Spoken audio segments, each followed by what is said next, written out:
17 Rare Irish Surnames. The hidden secrets behind your Irish heritage there. It's a peculiar problem hidden inside Irish genealogy. Sometimes, the further you trace a family backwards, the less familiar its surname becomes. Now, a McGowan can begin appearing as something else. A Ward may lead toward a Gaelic name that looks nothing like Ward. An O can vanish for generations and suddenly return.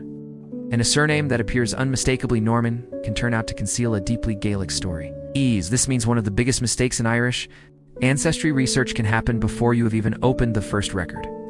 You assume the name you carry today is the name your ancestors always carried. It may not be. For centuries, Irish surnames passed through different languages, political systems, migrations, and record-keeping traditions.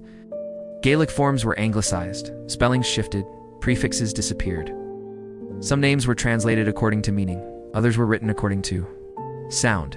Even members of the same extended family could eventually emerge with forms that look surprisingly different. So, this is not simply a list of 17 unusual Irish surnames. We are going to use these names as evidence, because behind them are fragments of a much larger Ireland. Hereditary poets, historians who memorized genealogies, craftsmen whose occupations became family identities, old regional dynasties, and families whose original names became almost unrecognizable. And the first surname contains exactly the kind of trap we're looking for. 1. Fitzpatrick, the Gaelic dynasty, wearing a Norman-looking name.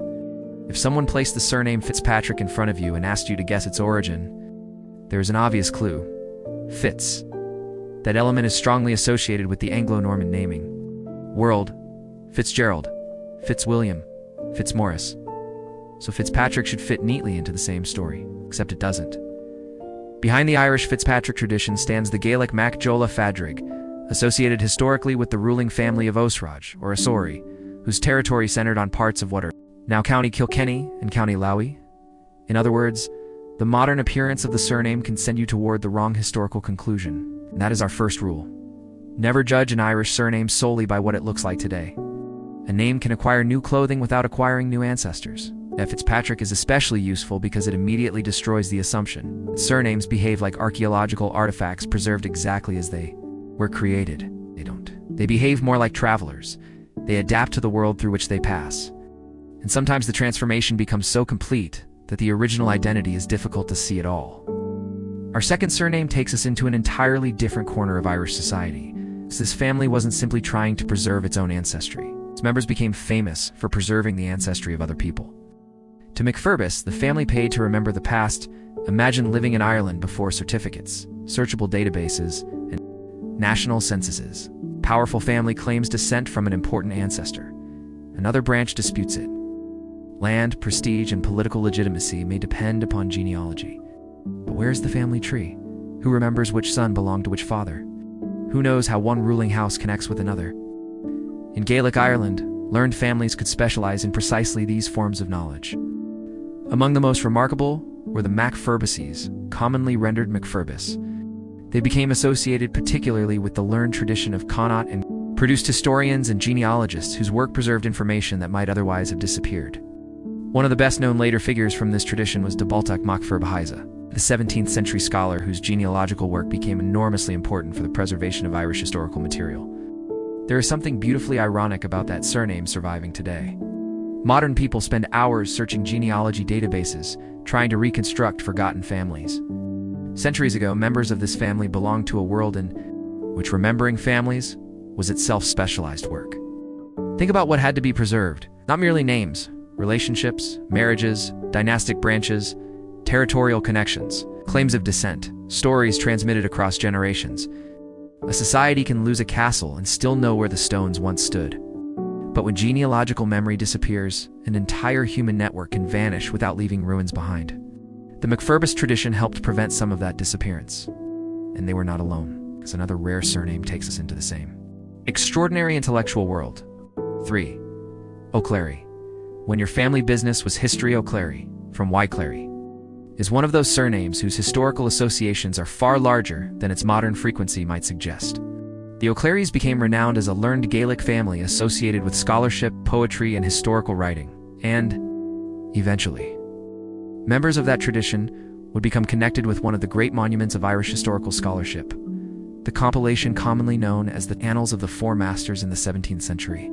Now consider what this tells us about surnames. When we hear the phrase ancient Irish family, popular imagination usually produces a warrior, a sword, a chieftain, a stone fortress. But Irish society also depended upon people whose authority came from knowledge: poets, jurists, historians, genealogists, scholars, people whose weapons were memory and manuscripts. And O'Clery opens a door into that Ireland. But there is a warning here. If your surname is O'Clery, that does not automatically mean you can select a famous medieval scholar and declare him your direct ancestor. Surname history and personal genealogy are not the same thing. A surname can tell you where to investigate. Only records can begin establishing your individual line. That distinction will become increasingly important as our names grow stranger, because number 4 sounds completely ordinary to modern English ears. And that's exactly what makes it dangerous. 4. Ward, the English-looking name with a Gaelic shadow. Suppose you find Ward in an old family record. Would your first thought be, ancient Gaelic learned family? Probably not. Ward looks English. It sounds English. Nothing about those 4 letters announces Gaelic Ireland. But some Irish Ward families are associated with the Gaelic surname MacAteer. Hidden inside that name is the bard, not bard in the modern casual sense, of someone who writes a poem occasionally. The learned poetic tradition of Gaelic Ireland could involve rigorous education and connection with powerful patrons. Poetry could preserve genealogy, praise rulers, record reputations, and operate inside an elite intellectual culture. Then, history does what history so often does to surnames. Language changes, administrative systems change, MacAteer becomes anglicized. And eventually you can arrive at something as deceptively simple as Ward. Now imagine the genealogical consequence. A descendant overseas sees Ward on a 19th century document and assumes the line must be English. The search goes in one direction, but the family may require investigation in another. The ancestor did not necessarily disappear. The clue changed language. Once you understand that, some apparently boring inconsistencies in family records suddenly become extremely important. A different spelling is no longer automatically a mistake. A missing prefix is no longer automatically irrelevant. An English-looking surname is no longer automatically English. Sometimes the odd detail is exactly where the older stories survived. And our 5th surname pushes that transformation even further, because this time the old occupation survived, but the Gaelic name around it almost vanished. 5. McGowan the smith, hidden inside the surname. There is something almost universal about the village smith. Fire, iron, tools, repairs, weapons, agricultural equipment. Long before industrial manufacturing, the ability to work metal made the smith an essential figure in countless communities. Irish surname history preserved that occupation too. Forms such as Mac and Gabhan are associated with the smith and lie behind surnames including McGowan.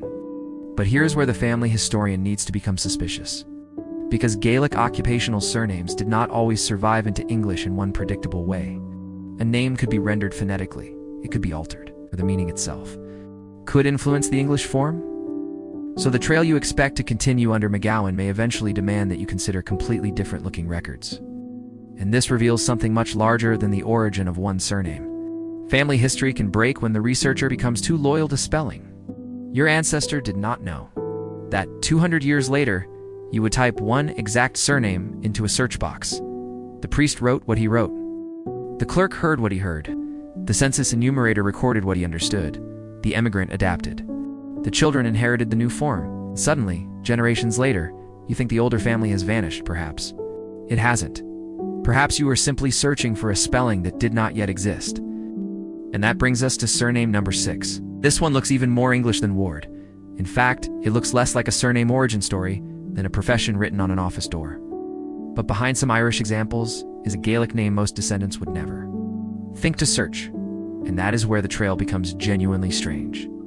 6. Judge the name that hid an entire profession. The surname is simply Judge. Nothing about it immediately demands an Irish explanation. Yet for some Irish families, Judge can represent an anglicized form connected with the Gaelic mag and bright Heaney, a name associated with the judge or Brehon, and that word opens a door into a world most people never encounter when researching Irish surnames. Before English common law eventually became dominant across Ireland, Gaelic society had its own legal tradition, commonly described as Brehon law. The Brehons were learned legal specialists, interpreting a sophisticated body of customary law. So imagine what can happen across centuries. Family identity connected. With a specialized legal role survives, the political system surrounding that role weakens. The language changes. The surname is anglicized. Eventually a descendant sees, judge, the modern word survives. Much of the world behind it does not. And that is what makes these surnames fascinating. Sometimes you're not merely discovering what a name means, you're discovering an occupation that belonged to a society that has disappeared. But number 7 demonstrates an even more extreme transformation. 7. Bradley. When two names don't look related at all if your ancestor was recorded as Bradley. Would you ever think to search for why Burlichain? Probably not. Yet Bradley can occur as an anglicized form of that Irish surname. This is where conventional genealogy can become frustrating. We're conditioned to look for small changes. Bradley. Bradley. Bradley with an extra letter. Perhaps a handwriting mistake. What we're less prepared for is the possibility that crossing between Irish and English can produce forms that barely resemble one another. That means your family tree can appear to hit a wall for a reason that has nothing to do with missing ancestors. You may simply be standing on the wrong side of a linguistic transformation. And think about the consequence for descendants outside Ireland. An Irish family settles in Britain or North America. Several generations pass. Nobody speaks Irish anymore. Nobody remembers the earlier form. The modern surname appears perfectly natural in English. Eventually, the family's Irish origin survives only as a vague story. My grandmother always said we were Irish, and nobody can prove it. Not because the story was necessarily wrong, but because everyone is searching for Bradley when an older record may be waiting under something they never imagined. That brings us to another surname where the hidden clue is not a profession. It is an ancestor. 8. MacAteer, the craftsman who outlived his craft. MacAteer carries a history associated with the Gaelic Mac and Sair. At its root is the idea of the craftsman or skilled worker. And there is something important to understand about occupational surnames. The occupation does not have to survive for the surname to survive. Perhaps a distant ancestor was associated with a craft. His descendants inherited the identifying name.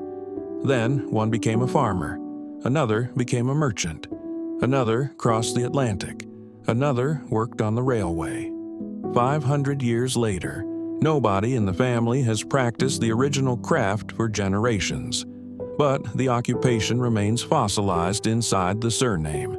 That is why surnames can be strangely deceptive historical objects. They look contemporary because living people carry them. Yet the information inside them can belong to a world that vanished centuries ago, and the next surname takes us from occupation to ancestry. 9. Considine, a medieval personal name that became a family. Considine does not immediately reveal its structure to a modern English speaker, but its Irish history is associated with Mac Considine, traditionally connected with a personal name equivalent to Constantine. This gives us another way surnames can form. One person becomes the reference point. His children are identified through him. Then their descendants continue using that relationship. Eventually, the original man disappears from living memory, but his name doesn't. Think about how extraordinary that is. Most human beings are forgotten remarkably quickly. Ask someone for the full names of all 16 of their great-great-grandparents, and many people will struggle. Go back several more generations and memory becomes even thinner. Yet, occasionally, a personal name becomes attached to descendants so successfully that people can carry an echo of that individual centuries later. The person dies. The name continues walking, but our 10th surname reveals another phenomenon. Sometimes what disappears is not the ancestor. It is only 2 letters at the beginning of the name. 10. Shay and O'Shea, the O that disappeared and came back today. O'Shea immediately looks Irish, but historical records can also contain Shay, without the prefix. That matters, because prefixes such as O and Mac were not preserved consistently in every period or every record. Anglicization, social pressures, and administrative habits could contribute to prefixes being dropped. Then, something fascinating happened. During the 19th and 20th centuries, particularly alongside renewed interest in Irish language and identity, some families restored prefixes that had previously disappeared. So, you can encounter something that seems genealogically impossible. An earlier ancestor is Shea. A later descendant is O'Shea. At first glance, it may look as though the surname changed. In another sense, an older identity was being reclaimed. And this is why a missing O should never automatically convince you that two records belong to unrelated families. The apostrophe can be younger than the ancestry. Now we reach a surname whose history takes us back toward regional power. 11. MacDermot, a name connected with the kings of Moylurg. Behind MacDermot lies MacDermot. The name became particularly associated with the rulers of Moylurg, a medieval kingdom in Connaught. And here we need to make an important distinction. Finding MacDermot in your family tree does not automatically prove royal descent. This is where surname videos can become dangerously seductive. A researcher discovers that a surname was associated with kings. Then, within 5 minutes, an ancestor in 1840 has somehow become a direct descendant of medieval royalty. History does not work that way. The Royal Association tells you something about the surname tradition. Your own descent still has to be demonstrated generation by generation. But even with that caution, MacDermot preserves something remarkable. The political territory disappeared. The medieval kingdom disappeared. The rulers ceased ruling, yet the surname survived. Kingdoms can have shorter lives than names, and our 12th surname takes that idea into another major Gaelic lineage. 12. McMahon, a name with more than one Irish homeland. McMahon, from Macmathuna, illustrates another trap in Irish genealogy. The same modern surname does not necessarily mean every bearer descends from one recent family. McMahon became particularly important in County Monaghan, where the McMahons were associated with the medieval territory of Airgiala. But another significant McMahon tradition developed in Thomond in Western Ireland. Same surname, different regional histories. This matters enormously, because finding the origin of your surname online is not the same as finding the origin of your family. If your documented McMahons came from Clare, a Monaghan history may be fascinating but potentially irrelevant to your particular branch. Geography has to accompany the name. Remember that. Because before this documentary ends, it becomes one of the most important rules in the entire investigation. 13. O'Hickey, the name that refuses to keep one shape. Some surnames challenge genealogists not because their history is unknown, but because their spellings refuse to behave. O'Hickey can appear through multiple historical forms and variants, and this is where modern search habits can work against us. A computer rewards exactness. Historical records often punish it. If you search only one spelling, you're quietly making an assumption.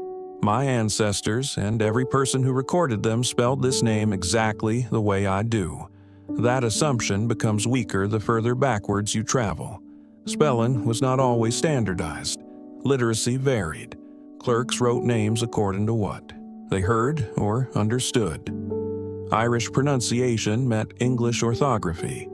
Prefixes appeared and disappeared.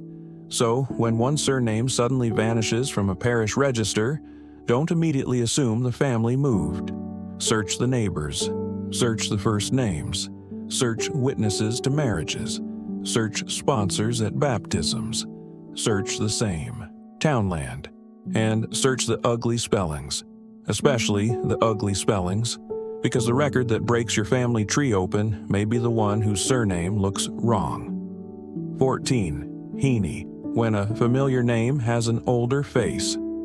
Heaney is familiar today partly because one bearer became internationally famous, the poet Seamus Heaney. But behind the modern surname are older Irish forms connected with O'Hiana. Again, the modern spelling tells only part of the story, and Heaney demonstrates something else important. An Irish surname does not have to contain Mac or O today to possess Gaelic ancestry. That sounds obvious once stated, yet those prefixes are so visually associated with Ireland that people can unconsciously treat them as authenticity markers. O'Brien looks Irish, McCarthy looks Irish, Heaney, Ward, Judge, Bradley. The connection can be easier to overlook, which means the most obviously Irish-looking surname in your family tree may not necessarily be the line with the deepest or most interesting Irish story. And our next name takes us back into the world of hereditary scholarship. 15. Duignan, a modern name with a chronicler behind it. Duignan is associated with the Gaelic O Duignan, a learned family particularly connected with Connaught. Members of the wider learned tradition associated with this name worked as historians and chroniclers. Now, place Duignan beside MacFirbis and O'Clery. A pattern appears. Some of the less internationally famous Irish surnames preserve traces of families whose influence did not necessarily come from armies or castles.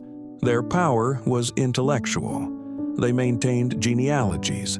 They recorded events. They transmitted histories. And in an age before printing transformed access to information, that role mattered enormously. There is something almost poetic about discovering such a surname today through digital genealogy. A descendant clicks through an online database created to preserve records, while investigating a family whose historical identity was once connected with preserving records. But number 16 introduces perhaps the most dangerous word in surname research: rare. 16. O'Hickey, when rarity can point toward a specialist tradition. The surname O'Hickey from O'Hichiada is historically associated with families connected with medicine in Gaelic Ireland. Hereditary learned professions were an important feature of Gaelic society, and medical knowledge could be transmitted within particular scholarly families. That gives O'Hickey a fascinating historical association. But rarity creates temptation. The rarer a surname sounds, the easier it becomes to believe that everyone carrying it must belong to one extraordinary lineage. That is not automatically true. Families branch. Names can arise or transform in complicated ways. Records disappear. Unrelated lines can sometimes converge on similar modern forms. So rarity should make you more curious, not less careful. And now we reach surname 17. Except I'm gonna cheat, because the final name is not one name at all. 17. The surname your ancestor stopped using. This may be the most important surname on the entire list, and we don't know what yours is.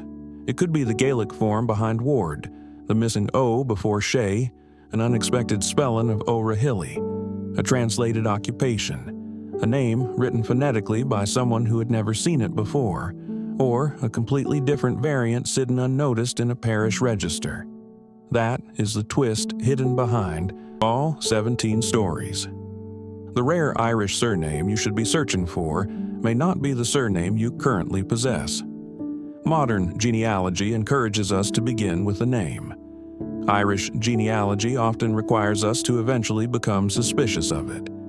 Start with the people you can prove. Parents, grandparents, great-grandparents, then work backwards. Follow birth records, marriages, deaths, census returns, parish registers, wills, land records, townlands, witnesses, neighbors. Don't jump from an ancestor in 1850 to a medieval chieftain merely because they share a surname. Build the bridge. And when the spelling changes, don't panic. Investigate. When the prefix disappears, investigate. When an English-looking surname appears inside an Irish family, investigate. when two records disagree slightly, investigate. Because genealogy becomes most interesting precisely where the neat version of the story begins breaking apart. Perhaps your surname survived conquest. Perhaps it survived the decline of Gaelic political power. Perhaps it survived religious conflict. Perhaps it survived famine and emigration. Perhaps it crossed the Atlantic in the pocket of someone who never imagined that generations later you would be trying to reconstruct their life. But survival does not necessarily mean remaining unchanged. Sometimes survival requires adaptation. A pronunciation shifts. A prefix disappears. A Gaelic word acquires an English face. A clerk makes a decision. A family accepts the new spelling. And the older name retreats one layer deeper into history. So, if one of these 17 surnames appears somewhere in your family, don't immediately ask, "Which famous clan do I belong to?" Ask something harder. What is the earliest version of this name that my own records can actually prove? That question may not give you royalty. It may give you something better, your family. If you've traced an Irish branch, tell us in the comments the surname, the earliest spelling you've discovered, and the Irish county or townland connected with it. And subscribe to Unknown Discoveries for more investigations into the histories hidden inside the names we inherited.